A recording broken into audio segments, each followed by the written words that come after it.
YTBC, this is your boy Coach Shelton Harrison. Guys, I was just looking at some video of Floyd Mayweather's career, and I look, man, and you know what, guys?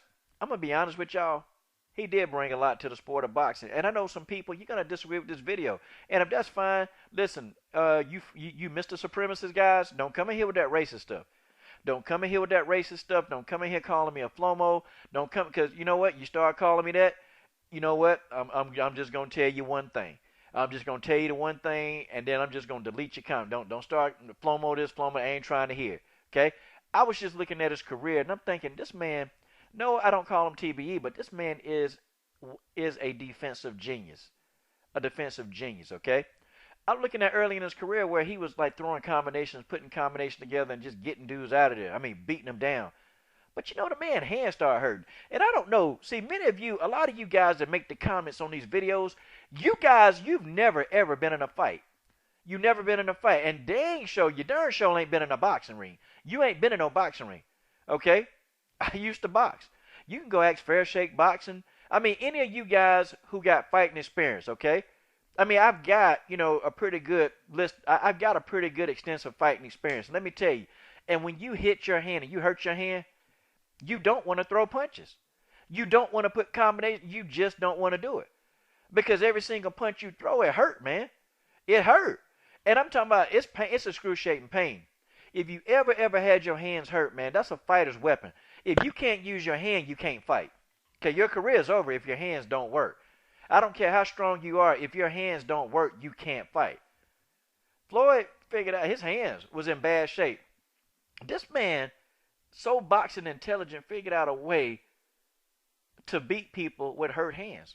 And people, I don't care what you say about his legacy, but you cannot deny that this is very extraordinary. First of all, to watch a man make somebody miss 6 and 7 punches at a time, look up at him, and then come back at him again. People, it's extraordinary. To have a man stand in front of you, you throwing punches at him, you can't hit him, but he's standing right in front of you. People, that's extraordinary. And I don't care what you detractors say, because you detractors don't run my videos. I run my videos. And I decided to just look. And I started looking at just, how this guy progressed to how he became the best defensive specialist, in my opinion, to ever lace up a pair of gloves. You can try to tell me that there were other specialists like Willie Pep. Willie Pep was good. Okay, you can say Pernell Whitaker. Listen, that's fine. But I think Floyd Mayweather is the best defensive fighter to ever live. I think he is. You see, people will compare that. Well, what about Erislandy Lara, and what about Guillermo Rigondeaux? Listen, man, those are two good fighters, but Lara and Mayweather, they're nothing alike. They're nothing alike. The only thing they do similar is that they use foot movement. They're nothing alike. Floyd will engage. Floyd will stand and engage more than Lara will. Lara won't stand and engage at all. Lara will throw a couple of jabs, backpedal, jab, backpedal. That's what he do the whole time. Floyd will stand and engage more than Lara. Lara don't have a freaking inside game. Lara has none. Floyd got an inside game. And Floyd is dirty on the inside, very dirty. He's got an inside game that Lara don't possess. Rigondeaux, they're totally different fighters, man. Rigondeaux, he'll stand and engage, but Rigondeaux he's not strong. He's not strong, and he can't take he can't take a solid punch to the chin. He's going to fall down. Now, you ain't knocking Rigondeaux out. You're not going to knock him out. Like Rigondeaux, you can knock him down, and it's a flash knockdown, and he's not hurt, and he'll get back up. But the thing of it is, he's just not strong. Okay? He's not strong. Now, he can punch, but you can have punching power, but not be physically strong. Okay? Trust me, the two go hand in hand. You cannot be physically strong, but you can be punching. It's almost like if you put Rigondeaux in a weight room and say, here, Rigondeaux, lift 500 pounds. He ain't going to be able to do that. Now, if you put Rigondeaux in a boxing ring, say, here, punch this dude, punch this 200-pound man, Rigondeaux could probably knock him out with a clean shot. So that's what I'm talking about. He's not physically strong. Floyd Mayweather is very strong. I mean, guys, it's amazing what he did. It really is. And see, people say, well, his career is crap. He fought a bunch of nobodies. Listen, y'all, we can say that all we want to. I can go back. He fought Diego Corrales. Diego Corrales was, actually favored to win the fight. And Diego Corrales was a freaking knockout artist, man. So for people to say that Diego Corrales, that win didn't count, like he fought nobody. I mean, seriously, you really want to sit here and say that this man fought nobody in his career? That's an ignorant statement. You can probably say that everybody he fought wasn't the top level competition, but you can't say he didn't fight nobody. And see, I'm making this video because of Oscar De La Fishnet. I mean Oscar De La Homo. I mean Oscar De La Transvestite. I mean Oscar De La Hoya. Sorry, I forgot his name. But he was saying that the Mayweather era is the worst era in boxing. Okay, so if the Mayweather era is the worst era in boxing, Oscar, what does that make you? Didn't you fight Floyd Mayweather in that era? Sure you did, Oscar. Sure you did, Oscar De La Drag Queen. I mean, Oscar De La Hoya. I'm sorry, I can't remember this guy's name. You did. You fought Floyd in this era. So doesn't that make you the worst too? I mean, people, come on. This is ridiculous. Okay? Don't tell me that he fought. Don't tell me he fought a washed up Shane Mosley. Okay? I don't think Shane was washed up when he fought him. Okay? Matter of fact, a washed up Shane Mosley was catching him. And Floyd was younger then, okay? Floyd was younger back in 2010. A washed up Shane Mosley darn near knocked him on the ground on the canvas for the first time. And not once, but almost did it twice. Just washed up Shane Mosley. I'm sorry, when Shane fought Floyd, he wasn't washed up. Sorry. And that's just the way that is. Ricky Hatton was undefeated when Floyd Mayweather fought him. And a lot of people were saying that Ricky Hatton was going to be the one to dethrone Floyd Mayweather. Floyd was ducking Ricky Hatton. You know, all the people saying that he gets in the ring, knocks out Hatton. Okay? You people, when Juan Manuel Marquez called out Floyd, oh, all of you Floyd, man, and there's some YouTubers right now. And I remember reading some of your comments. You said that Floyd would never fight Marquez after Marquez called him out. Oh, Floyd's afraid of Marquez. He get in the ring with Marquez, and y'all say, oh, he too big for Marquez. Some of you same detractors, too big for Marquez. He gets in there and school Marquez. I'm sorry, Marquez was no bum. You can say that Floyd outweighed him. And you know what? We're talking about an excess of 4 to 5 pounds. Floyd came in, they agreed at 144. Floyd came in at 146. You're talking about a 2 pound differential. And Floyd probably rehydrated up to 150 like he always would do. People, come on. Come on, people. I'm not trying. Look, 4 to 5 pounds, that ain't no big advantage. It's just not. And that's just the way that is. Marquez came in at what he came in probably right around what he would come in at 140. Okay, and I'm sure he made the weight limit of 144. I mean, it wasn't hard. It wasn't hard for him to do that.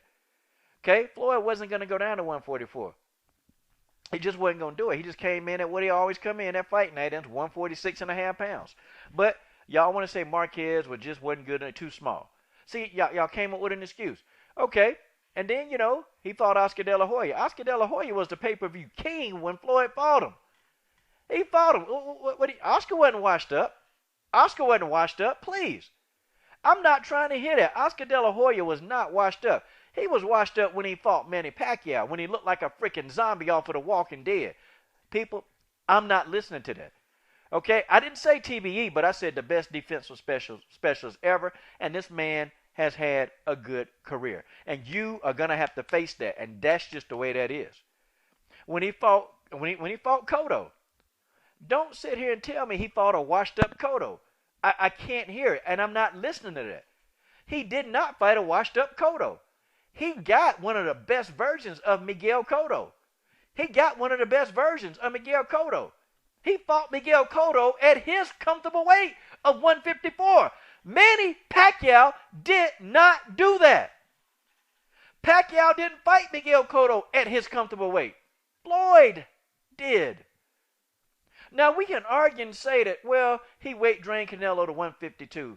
Canelo fights at 154, and really and truly, Canelo shouldn't even be fighting at 154. Canelo need to be at 160 and 168. But listen, that's beside the point. He beat Canelo. He stood toe-to-toe with Canelo, right in Canelo's face. But you guys said, oh, he would never take that Canelo fight. He'd take the darn fight. And y'all said Canelo was just too green and wasn't good enough to be in the ring with Floyd anyway. Okay? Now you people, you Mayweather detractors are saying that he is running scared from Amir Khan. Let me go ahead and set y'all straight right now. I'm going to set you straight right now. And Floyd took that poll. Now we can talk about in another video how the poll was jacked up. Floyd gave us a choice. He gave us a choice to pick between Amir Khan and Marcos Maidana. Floyd was going to fight Amir Khan. He stated that several times, that he was willing to fight Amir Khan. Amir Khan won the poll, and Floyd was going to pick Amir Khan. What did people like Stephen A. Smith, I call him Stephen A. Stupid, what did Stephen A. Stupid say? I'm not going to support this fight. If he fights Amir Khan, that's blasphemous. What did Skip Clueless say? What did Skip Clueless say? If he fights Amir Khan, we know he's running scared from Marcos Maidana and Pacquiao. Skip Clueless said this. Okay? So you people said that he was afraid of Marcos Maidana. Mayweather, you said it. You said it. So he didn't fight Amir Khan because of you. He got in the ring with Marcos Maidana because you were the one saying that, oh, well, he beat Adrian Broner, and Adrian Broner fights like Floyd, so Marcos would do the same thing to Floyd. Floyd's scared of Maidana. So he gets in the ring with Maidana. Sometimes I have to put some people on blast. I have to put ignorance on blast. Okay? He didn't duck Amir Khan. Y'all people stupid. He didn't duck Amir Khan. He pretty much gave you what you want. And then, it's kind of funny that he made the fighter of the decade look like an F fighter. He made Manny Pacquiao just look like an F fighter. Pacquiao couldn't hit him. And I'm sorry. Y'all can say the fight was a sham. The man is a defensive specialist. You can call him a runner. You can call him whatever. Look, Pacquiao couldn't touch him. Pacquiao, he humiliated Manny Pacquiao so bad in that fight. Pacquiao had to come up with a story that his shoulder was hurt. I'm serious, man. Pacquiao made up that story because he was humiliated. But people, I have to say this. I can't get around this. The man, to me, in my personal opinion, is the best defensive fighter to ever lace up a pair of gloves, and that's just the way that is. This is your boy, Coach Shelton Harrison. I'm done.